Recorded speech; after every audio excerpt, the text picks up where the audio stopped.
नमस्कार। आज मैं फिर आपके सामने अपराध की एक और घटना लेकर आया हूँ। ये वाकया है 10 जनवरी 2002 का। थाना है बाजार खाला और जनपद है लखनऊ। बाजार खाला का एक मोहल्ला है करहटी बस्ती। करहटी बस्ती से शाम को करीब 3 साढ़े 3 बजे बाबूलाल रावत भागते हुए थाना बाजार खाला पर आए। थाने पर इंस्पेक्टर मौजूद थे। इंस्पेक्टर को उन्होंने बताया कि साहब, मेरे घर में मेरी पत्नी मुन्नी देवी और मेरी बहू, मेरे बेटे की पत्नी सीमा, दोनों का किसी ने घर में घुसकर कत्ल कर दिया है। दोनों की लाश घर में मौजूद है। सूचना बेहद गंभीर थी। दो दो महिलाओं की हत्या घर में घुसकर। लिहाजा थानाध्यक्ष अपनी पूरी फोर्स के साथ करहटी बस्ती बाबूलाल रावत के मकान पर पहुंचे।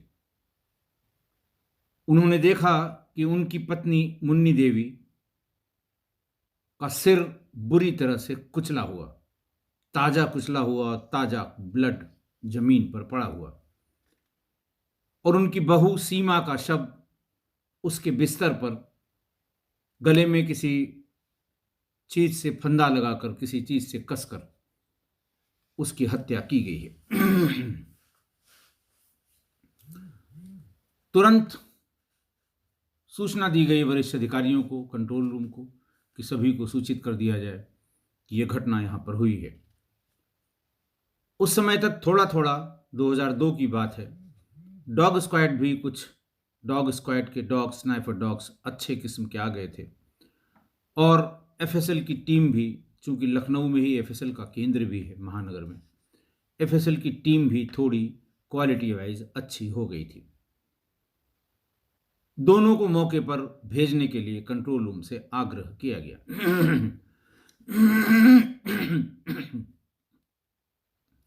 सीओ बाजार खाला, एसपी सिटी पश्चिमी और एसएसपी, तीनों लोग फौरन भागकर मौके पर पहुंचे।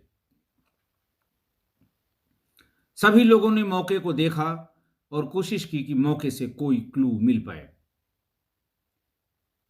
घर में बाबूलाल के 2 लड़के मौजूद थे, बड़ा लड़का बबलू और छोटा लड़का आशू।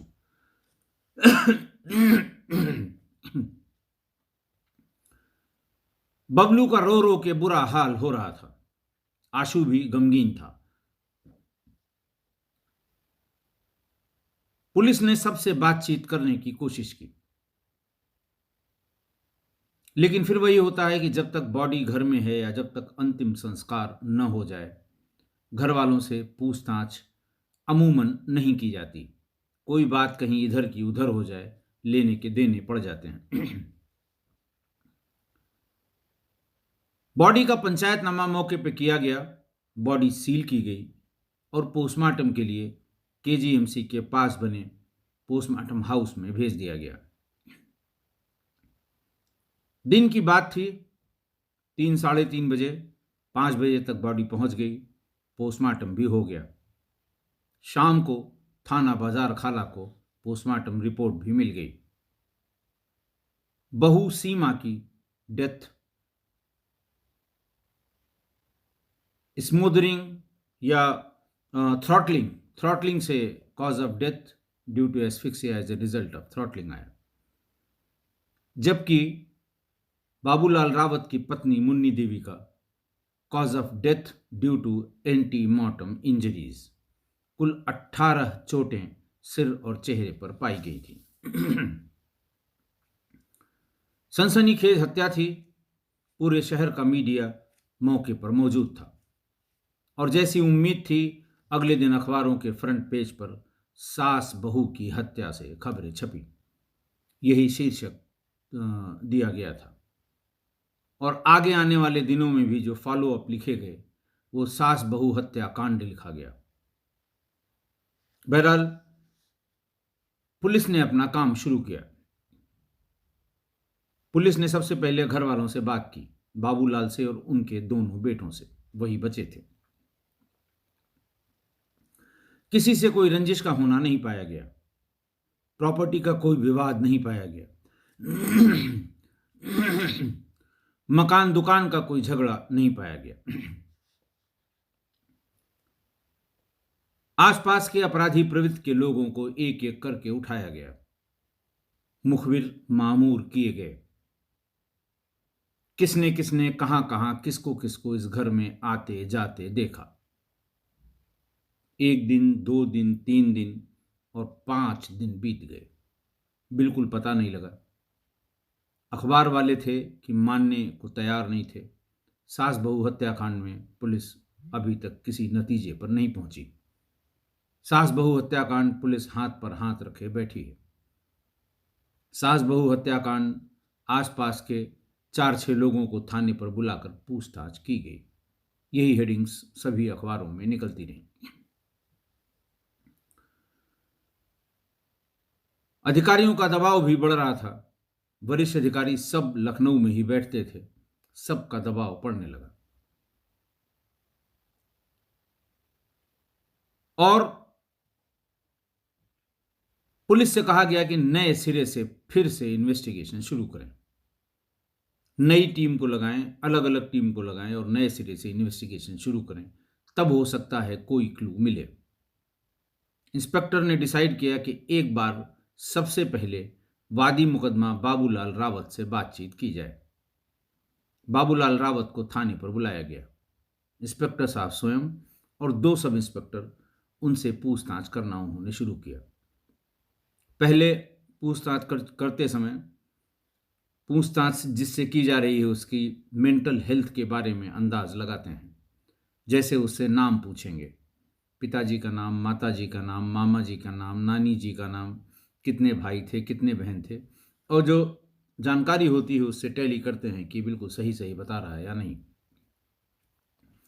थोड़ी देर में जब ये आश्वस्त हो जाता है आदमी, खासकर जब वादी से बात करता है कि now he is fit and his mental health is fit, he is in good mental health, तब थोड़ा थोड़ा आगे जो उनकी शंका होती है उसके समाधान का प्रयास करते हैं।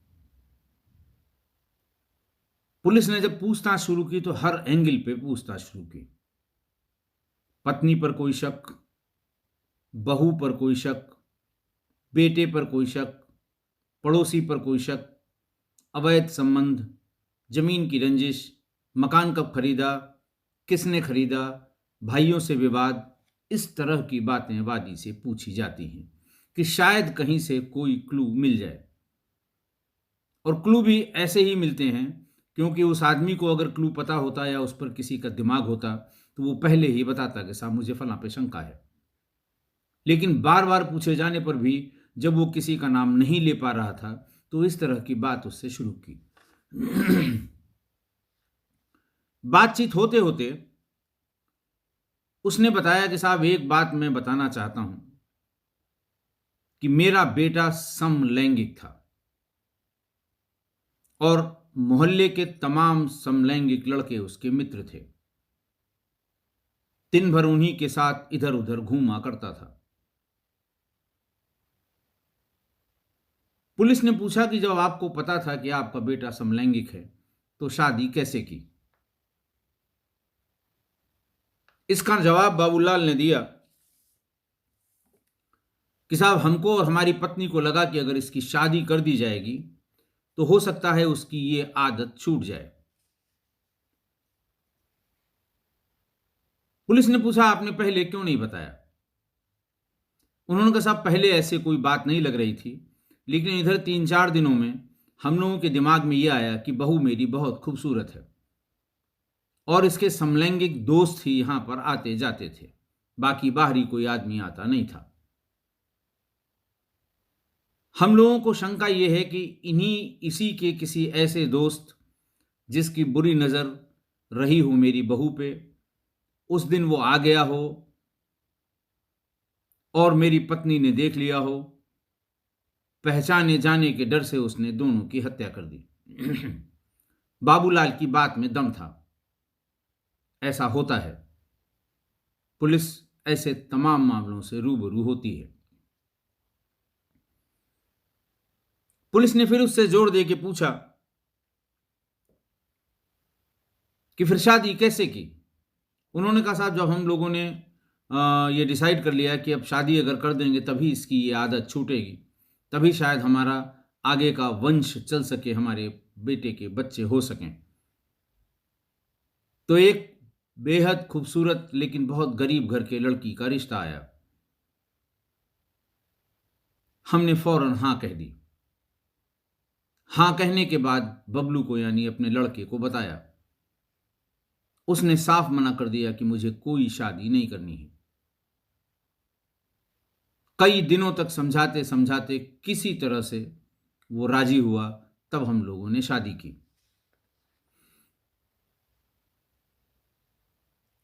शादी के करीब 1 महीने बाद बबलू की मां हमेशा सशंकित रहती थी, क्योंकि उसको अपने बेटे की कमी का पता था कि उसका क्या व्यवहार है अपनी पत्नी के साथ।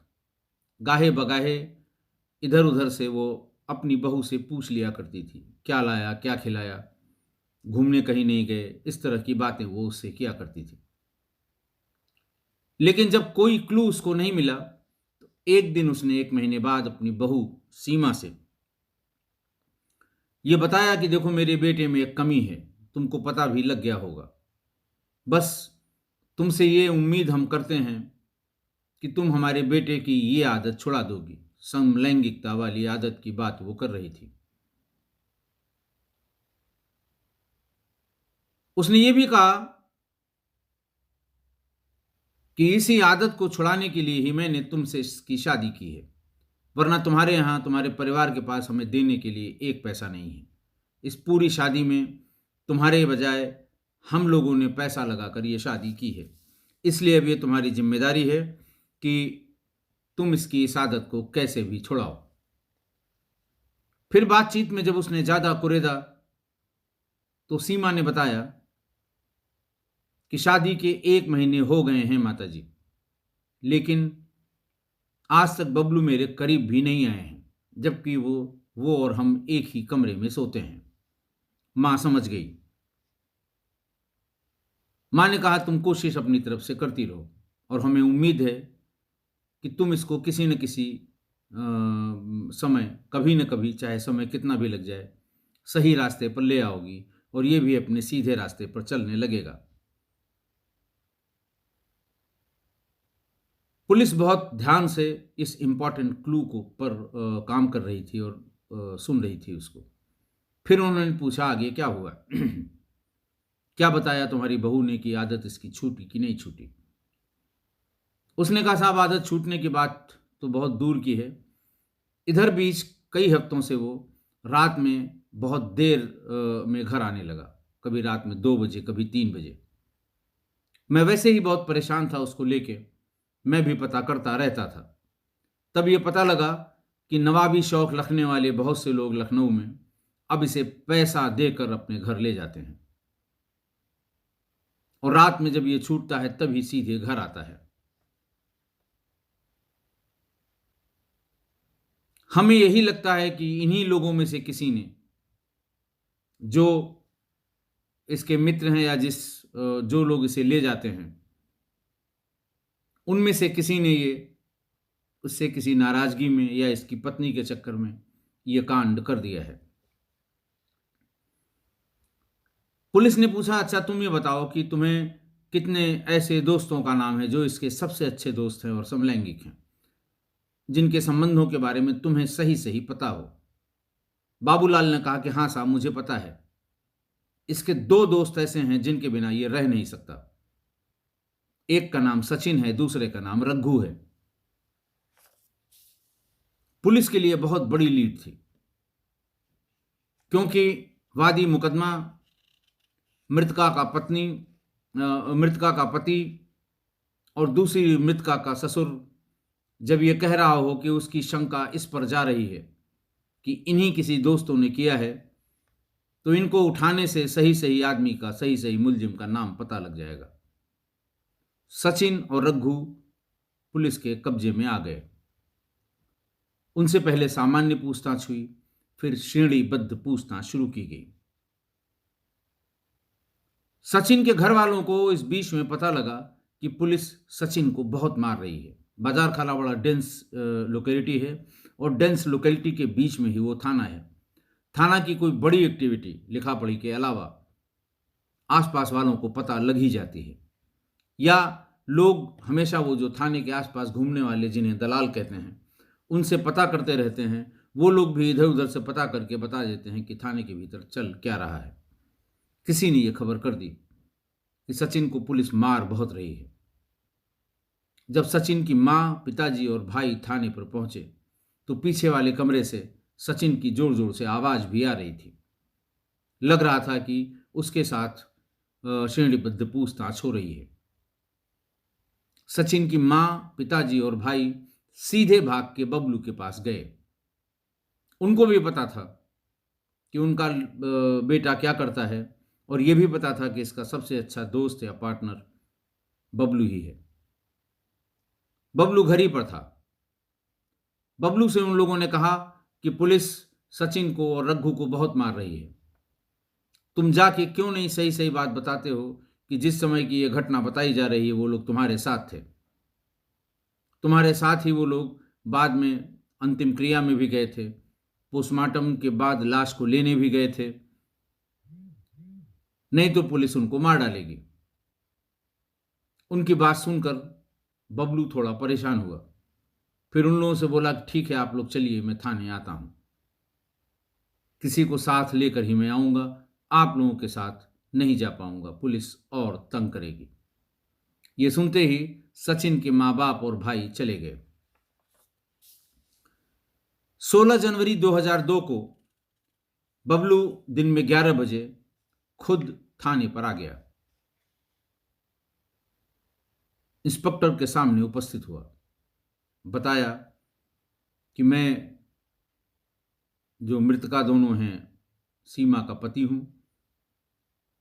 और जो बुजुर्ग वार मरी थी उनका बेटा हूं, मुन्नी देवी का। पुलिस ने पूछा बताओ क्या कहना चाहते हो। उसने कहा साहब इन दो लोगों को आप व्यर्थ ही मार पीट रहे हैं, गलत मार पीट रहे हैं, इनको छोड़ दीजिए, मैं आपको पूरी बात बताता हूं। पुलिस ने कहा तुम क्या पूरी बात बताओगे। तो उसने कहा साहब मैंने मारा है, क्यों मारा है मैं पूरी बात बताऊंगा, कैसे मारा है ये भी बताऊंगा, पहले इन लोगों को छोड़ दीजिए। उसकी तकलीफ थी कि उसके जो समलैंगिक पार्टनर थे उनकी पिटाई भीतर हो रही थी। पुलिस भी सख्ते में आ गई कि पिछले 4-5 दिन से ये रोज आ रहा है, मां के मरने पर सबसे अधिक यही रोया है, ये कौन सी बात करेगा। बहरहाल बबलू ने बात बतानी शुरू की। उसने कहा कि घटना वाले दिन जब 10 बजे मेरे पिताजी अपने ऑफिस चले गए तो मैं अपने भाई राजू को लेकर दुबग्गा में एक प्रॉपर्टी डीलर हैं जो हम लोगों के रिश्तेदार हैं उनके घर पर गए, उनके दुकान पर गए। थोड़ी देर बाद वहां से जब निकलने लगे तो उनका चचेरा भाई आशु वहां पर मिल गया। आशु ने कहा कि कहाँ जा रहे हो। उन्होंने कहा हम लोग बहुत देर से बैठे थे। उसने कहा चलो एक कप चाय और पी लेते हैं वहीं ऑफिस में बैठकर। तो उसने कहा नहीं, मुझे खुजली बहुत हो रही है, मैं डॉक्टर के पास जा रहा हूं। छोटा भाई वहीं रुक गया, आशु भी वहीं रुक गया और ये वहां से चला आया ये कह के कि मैं डॉक्टर के पास जा रहा हूं। लेकिन वो सीधे अपने घर आया। सबसे पहले घर में जो घुसने के बाद बाहर निकलने का जो दरवाजा है उसकी सिटकनी लगा दी। फिर वो सीधे अपनी पत्नी के पास गया, उससे सेंटिमेंटल बातें करने लगा। पुलिस ने पूछा किस तरह की सेंटिमेंटल बातें। तो उसने कहा कि साहब जब भी हम जाते थे अपनी पत्नी के पास तो वो यही ताना देती थी कि जब तुम्हें लड़के ही पसंद थे तो शादी क्यों की, मेरी जिंदगी क्यों बर्बाद की। तब मैंने उससे कहा कि नहीं, मैंने डॉक्टर से बात कर ली है, डॉक्टर ने कहा है कि अपनी पत्नी के साथ आ जाना, इसकी दवा आती है, परेशान होने की जरूरत नहीं है, मैं इसकी प्रॉपर दवा देकर इलाज कर दूंगा, तुम एकदम ठीक हो जाओगे। यह बहुत ही अनएक्सपेक्टेड बात हुई थी बबलू की तरफ से, इसलिए सीमा भी उसको सुनकर संतुष्ट हुई। थोड़ी देर में इधर उधर की बात करके जब उसने कन्विंस कर लिया सीमा को, तो मौका देखकर पास में पड़े टेलीफोन के एक तार को गले में लगाकर गले में जोर से कस दिया।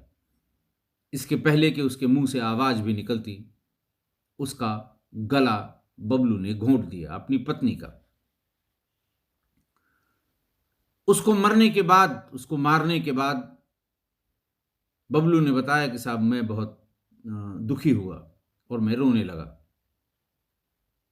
थोड़ी देर में ही मेरी माँ जो बाहर बैठी थी, जिसको इस बात का बिल्कुल अंदाज नहीं था कि भीतर क्या हुआ है, उसने मेरी पत्नी को आवाज दी कि सीमा, ठंडी हवा चल रही है, शॉल लेती आओ। मैं अपनी माँ का शॉल लेकर अपनी माँ के पास गया और उसको दे दिया। माँ ने शॉल ओढ़ लिया। मैं फिर अपनी पत्नी की लाश के पास गया। थोड़ी देर बाद माँ ने फिर आवाज लगाई, सीमा, ठंडक लग रही है, चाय बना दो।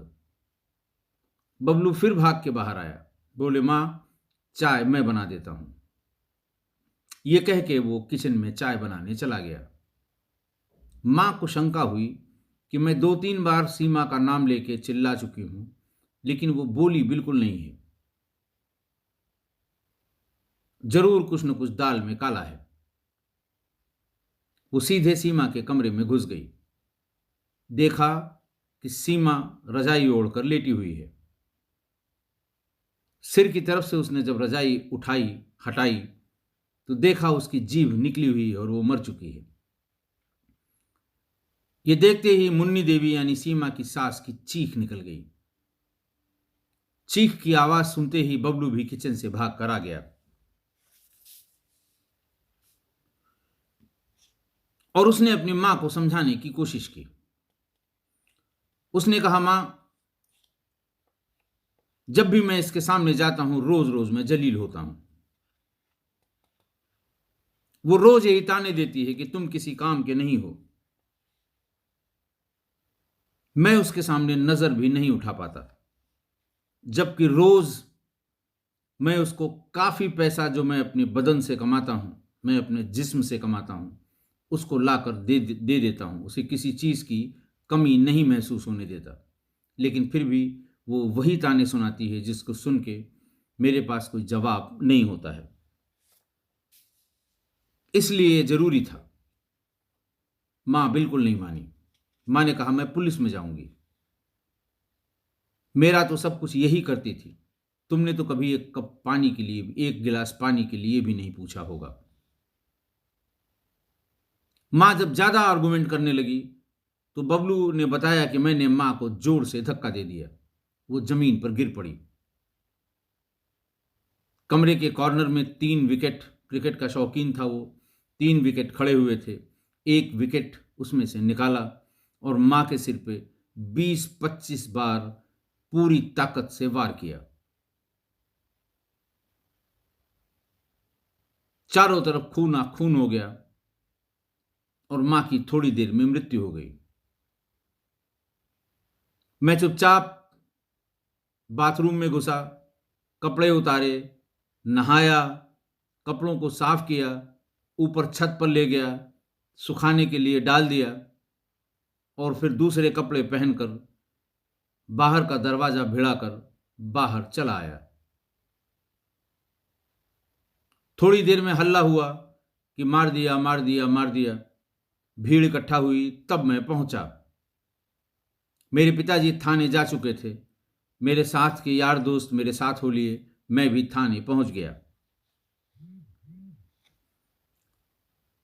पुलिस ने उसकी खून आलूदा शर्ट और छत के ऊपर कूड़े कबाड़े में छिपा के रखा गया आला कतल यानी विकेट, जिसमें खून बड़ी मात्रा में लगा हुआ था, बरामद कर लिया। पुलिस ने बबलू को गिरफ्तार करके जेल भेज दिया। आज की घटना। बेटे ने अपनी पत्नी और मां के साथ जो किया वो जघन्य अपराध है, पर सारी गलती मां बाप की है। जब मां बाप को पता था कि बेटा समलैंगिक है और लड़कियों का नाम लेने पर भी गुस्सा होता है। पूरा मोहल्ला कहता है कि लड़का गे है। स्थानीय भाषा में गे को तरह तरह के शब्दों से नवाजा गया है। इस सार्वजनिक मंच पर उन शब्दों का नाम लेना उचित नहीं है। आप सभी लोग जानते हैं कि इस तरह के लड़के को मोहल्ले के लड़के क्या कहकर पुकारते हैं। जब वो शादी के लिए बिल्कुल राजी नहीं था तो क्यों मां बाप ने जिद करके उसकी शादी कर दी। अपने बेटे या बेटी के बारे में मां से अधिक कोई नहीं जानता। लड़के के आचरण में, व्यवहार में या किसी शारीरिक विकृति के बारे में मां को ही सबसे ज्यादा जानकारी होती है। अगर कोई मां ये कहे कि मुझे उसकी इस कमी का पता नहीं था, मुझे उसकी उस आदत का पता नहीं था, तो वो मां झूठ बोल रही है। अपने बेटे के प्यार में झूठ बोल रही है, अपने बेटे की चाहत में झूठ बोल रही है, अपने बेटे को बचाने के लिए झूठ बोल रही है। मां सब जानती है अपने बच्चे के बारे में, चाहे वो लड़का हो चाहे लड़की हो, सब कुछ जानती है। और उसी ने, मां ने ही अपने बेटे की इस शारीरिक कमजोरी या उसकी इस आदत के बारे में अपने पति को भी बताया था, जो उसके पति ने इतने विस्तार से थानाध्यक्ष को बताया।